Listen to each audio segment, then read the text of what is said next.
अवधूत चिंतन श्री गुरुदेव दत्त श्री स्वामी समर्थ सर्वांना तुम्हा सर्वांचे माझ्या यूट्यूब चॅनलमध्ये अगदी मनापासून स्वागत आहे.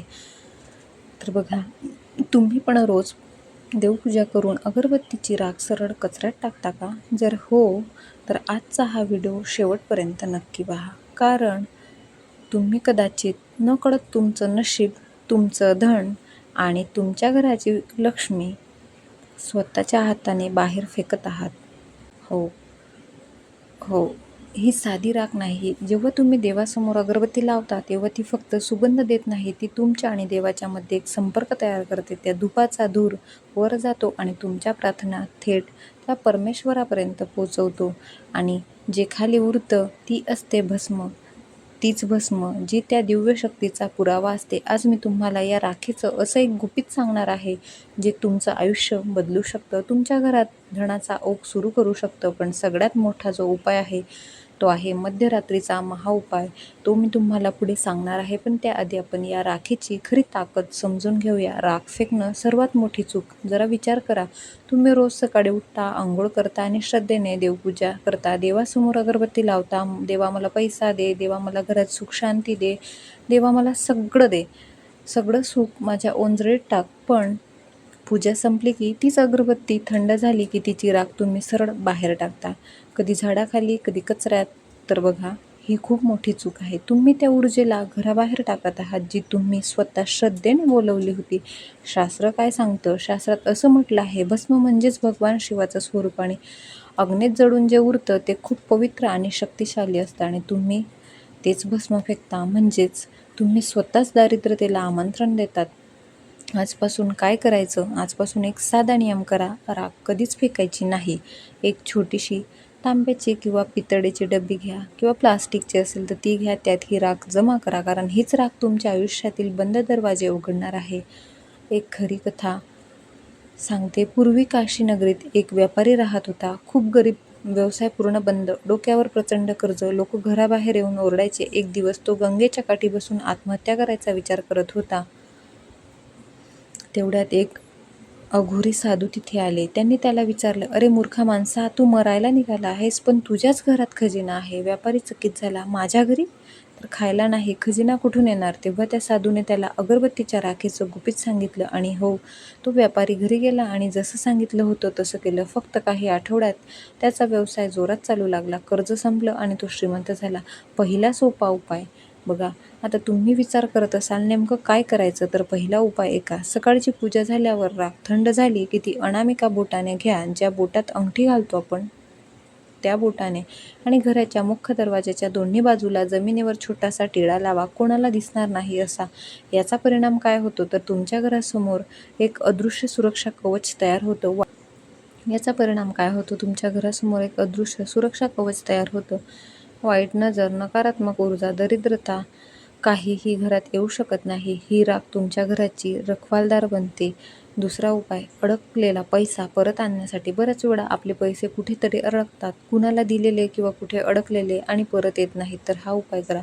शुक्रवारच्या दिवशी थोडी राख घ्या, लाल कपड्यात ठेवा, त्यात एक लवंग आणि एक वेलची टाका. हिरवी जी वेलची आहे ती.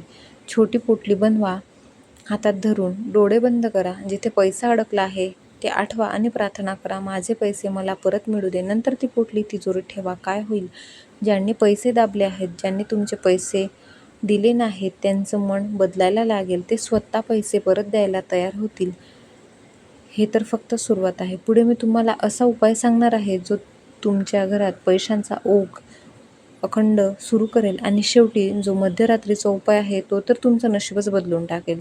आतापर्यंत आपण पाहिलं राखेची ताकद काय आहे आणि काही सोपे उपाय, पण आता आपण त्या टप्प्यावर आलो आहोत जिथून खरं परिवर्तन चालू होणार. आता तिसरा उपाय, घरात धनाचा ओघ वाढवण्यासाठी. प्रत्येकाला असं वाटतं घरात पैसा यावा आणि टिकूनही राहावा, पण अनेकदा असं होतं, पैसा येतो पण टिकत नाही. याचं एक मोठं कारण असतं घरातील ऊर्जा.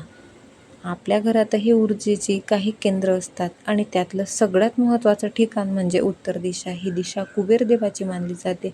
जर इथे नकारात्मक ऊर्जा असेल तर कितीही मेहनत करा, पैसा टिकत नाही. उपाय कसा करायचा? तर एक छोटी वाटी घ्या, त्यात थोडंसं पाणी घ्या.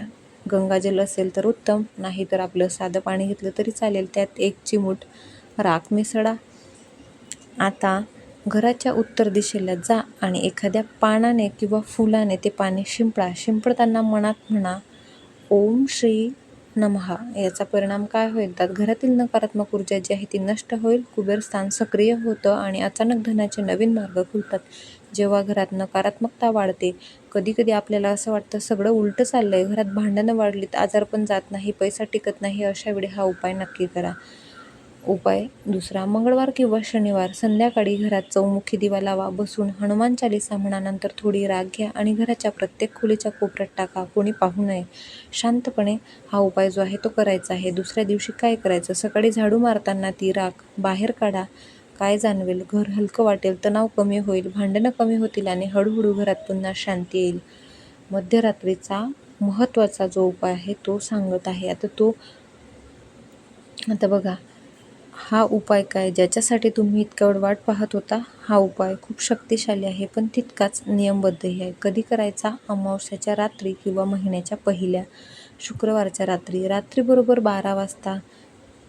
तयारी म्हणजे हात पाय धुवून शुद्ध व्हायचं आहे. एक पांढरा कागद घ्यायचा आहे, कोरा स्वच्छ. एका वाटीत राख घ्या, त्यात फक्त 2 थेंब चमेलीचं तेल टाका. पुढे त्याची एक पेस्ट तयार करा. लाकडी काडीने त्या पेस्टने कागदावर लिहा श्रीम.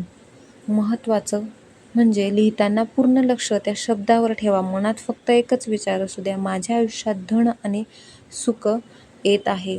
पुढची प्रक्रिया, आता कागद जो आहे तो वाढू द्या, मग तो दुमडून लाल कापडात जो आहे तो बांधा. आता काय होईल तर तो एक साधा कागद राहिला नाही, तो एक ऊर्जायुक्त तावीज बनला आहे. कुठे ठेवायचा तर गळ्यात घाला किंवा पर्समध्ये ठेवा किंवा तिजोरीत ठेवा. परिणाम जे आहेत ते दिसू लागतील. तुमचं आकर्षण वाढेल, लोक तुमच्याकडे खेचले जातील, पैसे येण्याचे मार्ग खुलतील आणि तुमचं नशीब बदलायला सुरुवात होईल. सगळ्यात मोठा नियम, हा उपाय करताना कोणालाही सांगायचं नाही. हे नियम पूर्णपणे गुप्तता ठेवून करायचा आहे. गुप्तता म्हणजे शक्ती, खरं सत्य. हे सगळं जादू नाही, ही आहे ऊर्जा आणि तुमचा विश्वास.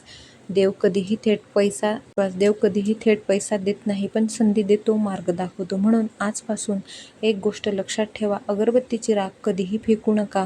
तीच तुमच्या घराची ढाल आहे, तुमच्या नशिबाची चावी आहे.